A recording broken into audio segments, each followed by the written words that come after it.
To all who don't know, I'm somewhat of a super fan of the reality show Big Brother, and this recent season has made me feel like an insane person bashing my head into a wall over and over again. Somehow we managed to see two of the worst seasons of this show back to back.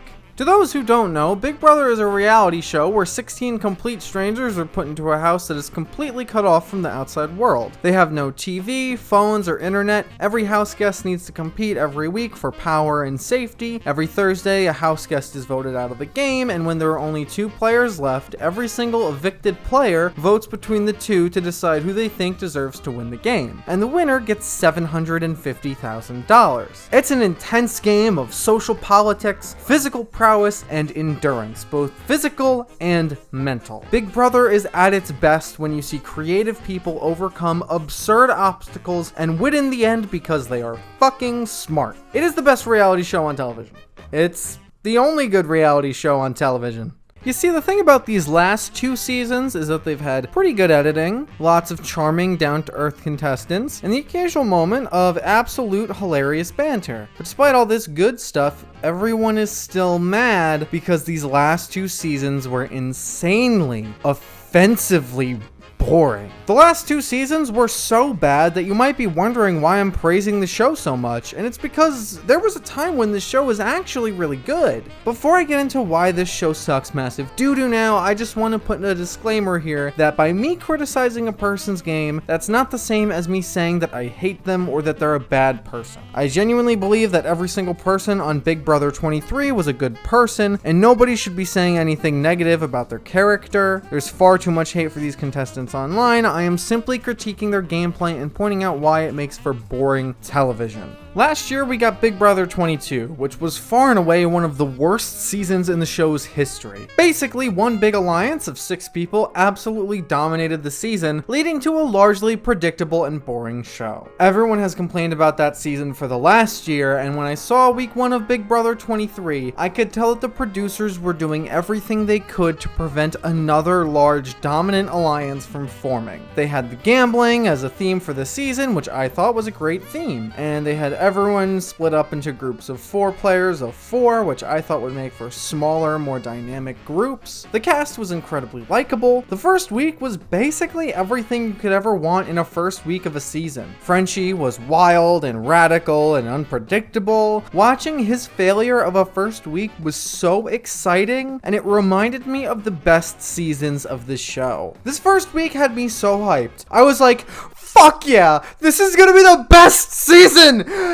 But then, in literally just the second week, all the promise that this season showed completely fizzled out. Despite the producers' efforts, a mega alliance called the Cookout formed between 6 of the house guests. It was at this moment that the momentum of the season completely died. Here's why mega alliances ruin seasons. It promotes boring gameplay. When one group controls the game, you can predict everything that's going to happen from week to week. Each week becomes literally the same thing. The mega alliance picks a person that they want to see evicted, and then come Thursday, that person is evicted. Rinse and repeat and repeat.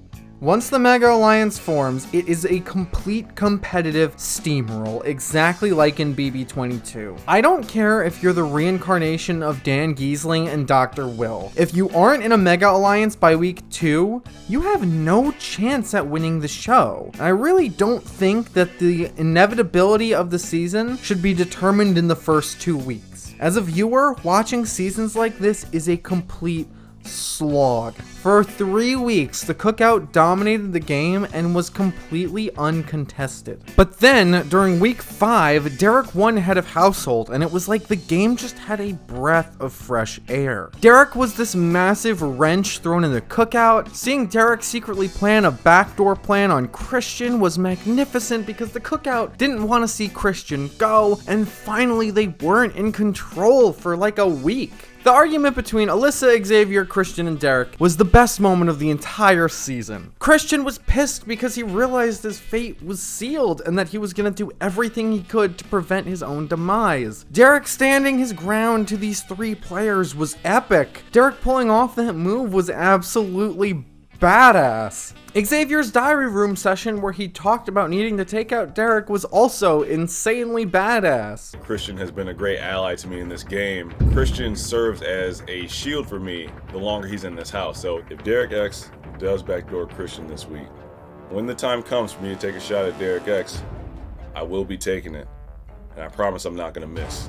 Watching that made me feel like there was going to be this epic season-long battle between the Cookout and Derek, and it would be so incredible that it would make the Big Brother history books. But that battle didn't happen, because after this week, the season just returned to a regular old Cookout steamroll, with Derek not going out with a bang, but with a whimper, because he was backdoored 2 weeks later. Seeing Derek getting evicted was the most disappointed I felt watching this whole season. Listen, I've seen my favorite player of a season get evicted before, but this was different. I didn't just feel like my favorite player was lost. I felt like the season just completely died with Derek. Derek cutting Christian was the only badass move this entire season. As Derek left, I knew the following weeks would just be every non-Cookout member getting evicted until Final 6, and I was unfortunately proven right week after week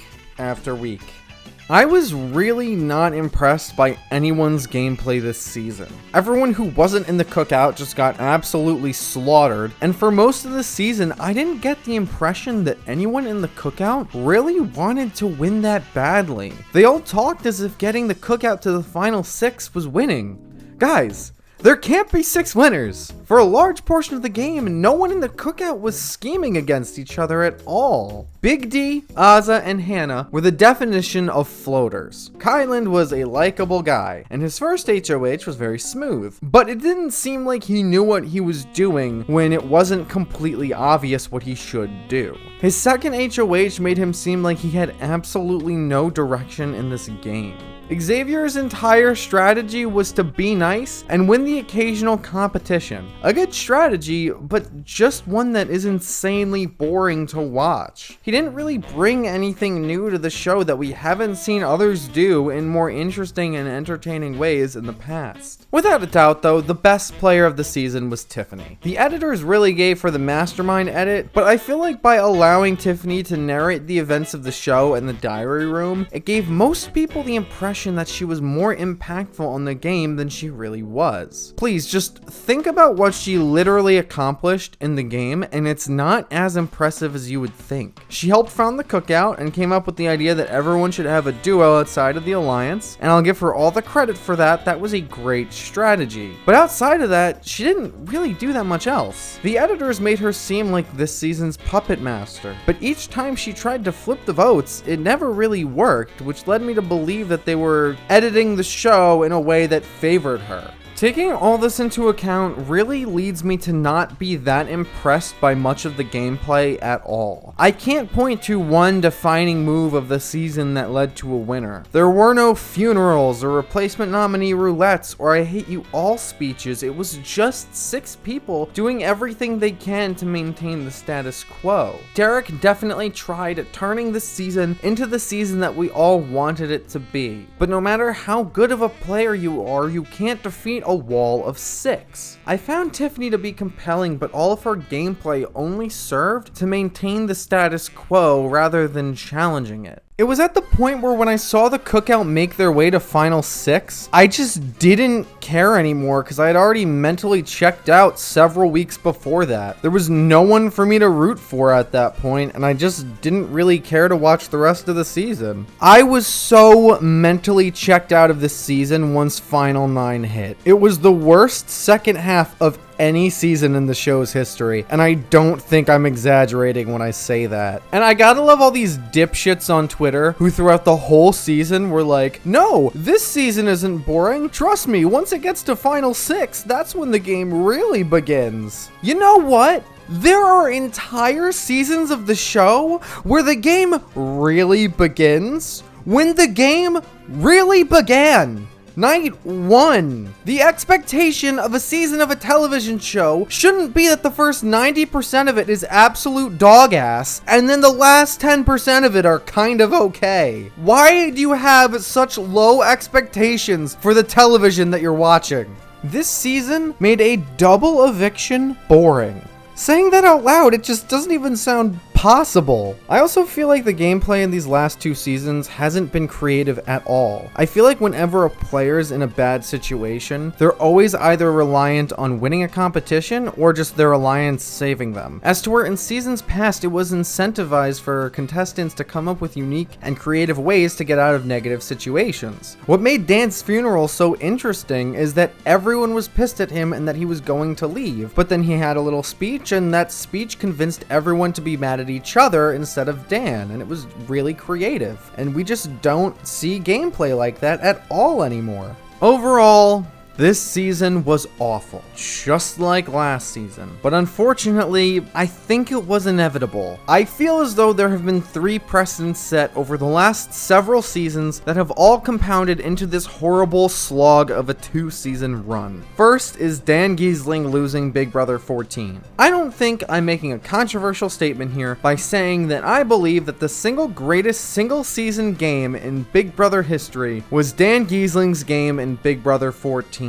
The cast of BB14 was filled with incredible players, and Dan seemingly was on the brink of his game falling apart every single week. And yet, through his own charm and ability to manipulate people, he dodged every single bullet fired at him and became the first player to make it to the final 2 across 2 separate seasons. This season solidified Dan's status as the greatest Big Brother player of all time. But Dan didn't win Big Brother 14, and he placed second.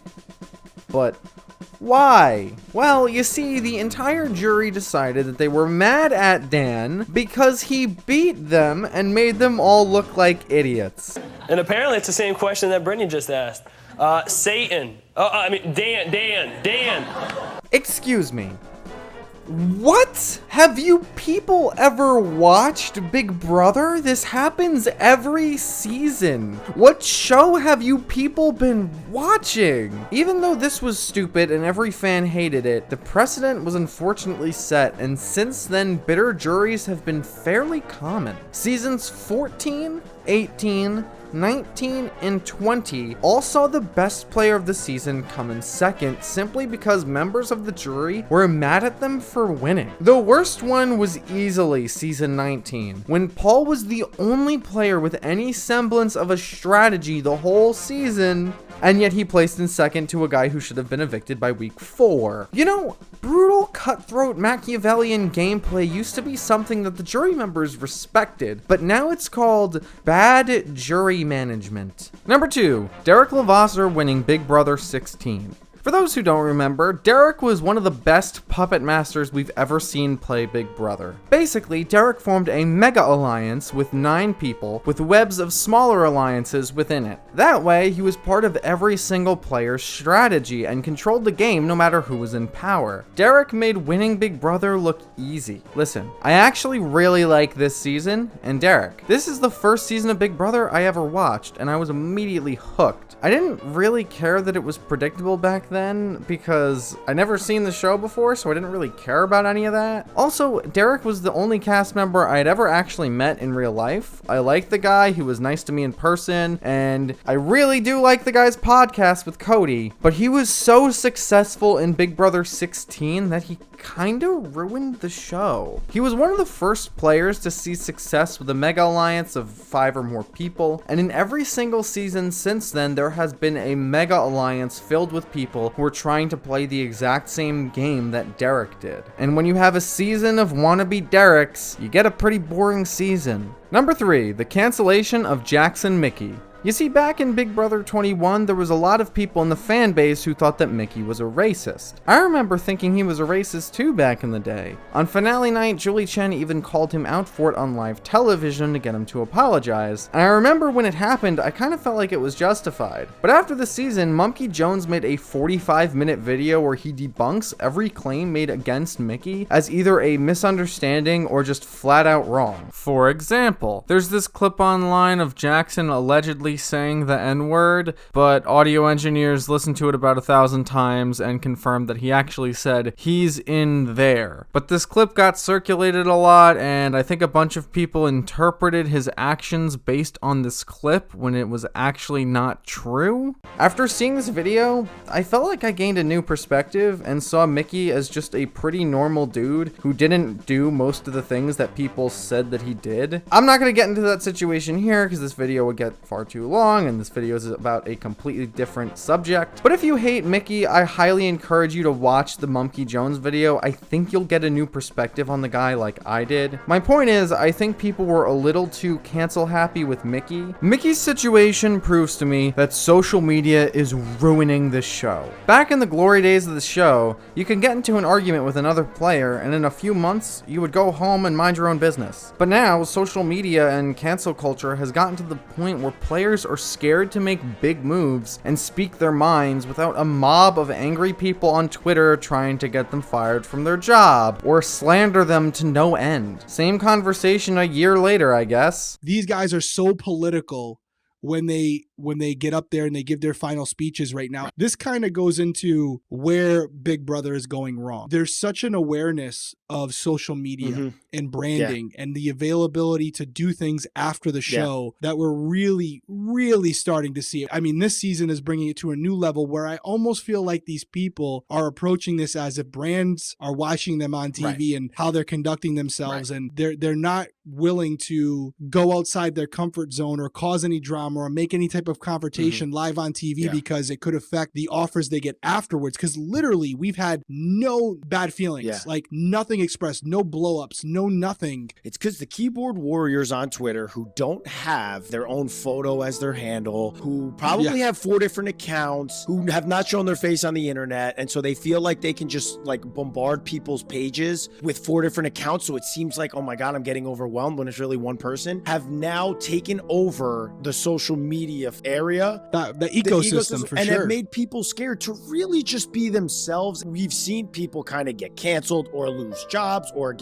lose endorsements, and it's caused people to come in and just be like, oh, let me be cookie cutter, let me I don't want to have any blow-ups. And the reason why I don't like it is because they're not here to try to help you understand. They're here to literally tear you to pieces and bring you to the ground and hope that you get nothing. And I think it's a disgusting reflection on these people that are on social media right now. All these things have led to the past 2 seasons being filled with people who just want to form a mega alliance, or not rock the boat so that the mega alliance will have mercy on them, and to be as bland and inoffensive as possible so you don't lose anyone's jury vote or have a backlash of keyboard warriors threatening you or your loved ones. In seasons 16, 19, 22, and 23, as soon as the status quo formed, it never broke. I tried to ask myself, what was the greatest moment of modern Big Brother, and what was it that made that moment so special? And I couldn't just pick one, so I settled on 2. Firstly, there's Steve Moses winning the final head of household and evicting Vanessa. Going into final 3, Steve was completely alone against Vanessa and Liz. Vanessa was easily the most dominant player of the season, and if she made it to final 2, it really didn't matter who she was up against, she would have handily won the game. Despite being the underdog and basically alone in the house, Steve rose from the ashes and managed to beat Liz and Vanessa in the final competition and used that power to eliminate Vanessa from the game. It was exciting, it was unpredictable, it was badass, and it secured Steve's victory on that season. The other moment I picked was Mickey convincing Nicole and Cliff to vote out Tommy in the final 5 of season 21. Basically, Holly and Tommy were on the block, and the 2 players voting were Nicole and Cliff. Mickey's obvious closest ally in the house was Holly, and Tommy was completely alone in the game. Obviously, the best move that Nicole and Cliff could have made for their game was to evict Holly, which would have left Nicole and Cliff as the only duo left in the game, and Mickey and Tommy by themselves. However, through a verbal guerrilla campaign that spanned days, Mickey argued with both of them and convinced them both to vote against their best interest and to evict Tommy instead of Holly. All 5 contestants were so driven and passionate in these few days. The arguments were constant, and you could tell everyone wanted to win the game so badly. And going into that eviction night, I really said to myself, holy shit, I have no idea what's about to happen. This move handily secured Jax and Mickey's victory of the season. These were moments where the players at the time seemed like they were at the bottom, but somehow made lemonade out of their very few lemons and still made it out on top, securing their season win. These moments aren't just the best moments of modern Big Brother, but some of the best moments in the history of the show, right up there with Dan's funeral. They showed that just because you may not have the literal power in the moment, you can still use whatever tools you have available to turn the tables in your favor. The thing is, moments like this didn't used to be a rare occurrence. They used to be the norm. Before the age of the Mega Alliance, it was way easier for underdogs to come out on top. I think that seasons 17, 18, 20, and the second half of 21 have shown that modern Big Brother can still be great. The first half of 21 was a regular old steamroll, which was terrible, but then the Alliance fell apart, and then it made the second half of the season one of the best half seasons in the history of the show. Like, seriously, people really sleep on the second half of 21, but I promise you, if you ignore your biases and rewatch it, it is a bloodbath, and it is awesome. As it is, Big Brother 23 was without a doubt the most boring season of the show I have ever watched. At least I can say season 22 had charismatic people who were funny to listen to. Season 22 may have been a terrible season of Big Brother, but at least it was a great season of a sitcom. Big Brother 19 at least made me angry at everyone. That's an emotion that I can grasp onto. At the end of the day, Big Brother 23 just made me feel nothing. I feel like this video would be incomplete without me suggesting some ways to fix the show. It's clear to me now that radical changes are needed to make sure that we don't get a third awful season in a row. Firstly, just have tons of alcohol everywhere for the contestants. Alcohol just makes people more likely to speak their mind, and getting everyone really drunk will make the show more fun to watch. Secondly, this may seem like blasphemy to some people, but I wholeheartedly believe that the time has come for the live feeds to end. I firmly believe that they had their place before the age of social media, but are now mainly used to publicly drag house guests for every little thing that they do. I think that house guests would be more likely to speak their mind if they could do it without fear of unreasonable real-world repercussions. I wholeheartedly believe that the live feeds do way more harm than good nowadays, and also like 99% of people who watch the show have never even watched the live feeds before anyway. Also, I think that there should be competitions that grant financial and game rewards to players for revealing the existences of alliances. I think that a bounty system should be in place. Have a financial reward for taking out bigger competitors in the show. Have a screen in the public area of the house that displays every house guest's face along with a dollar amount next to their head. Every time a player wins a competition or goes a week without being nominated, their bounty goes up. The HOH who takes them out is rewarded with their bounty. I think that could be a great way to incentivize players to target the most dominant players in the house. Also, have a diverse cast. And when I say that, I don't just mean have a bunch of 20-somethings from California who are all Instagram models and just so happen to be different skin colors. What I mean is, yes, diversity in race, but also diversity in ages, religions, political views, and areas of the country. I think that the more differences there are in the cast, the more dynamic the season's going to be. Also, cut the jury members from 9 to 7. It used to be 7. It was better that way. 9 jury members just makes it seem like they're more likely to vote out of bitterness. If there were only 7 jury votes the entire show, Tyler would have won BB20 and Paul would have won twice. Whatever changes are made to the show, they just need to be ones that nerf this Mega Alliance strategy into the ground. It's too strong. It is overpowered and it's impossible for anyone to counter. Overall, I don't know how to fix the show. I'm not a producer. What do I know? It's up to them. Listen, if you liked BB23, I'm so happy for you. I really wish I did because I love Big Brother and I just want to see it be the best show it can be. And I saw so many moments this season where it seemed like this season was just teetering on greatness all the time. And if one or two things happened a little differently, then it would have just been one of the best seasons ever, but that just didn't happen, and none of those things happened, and it just resulted in this just meh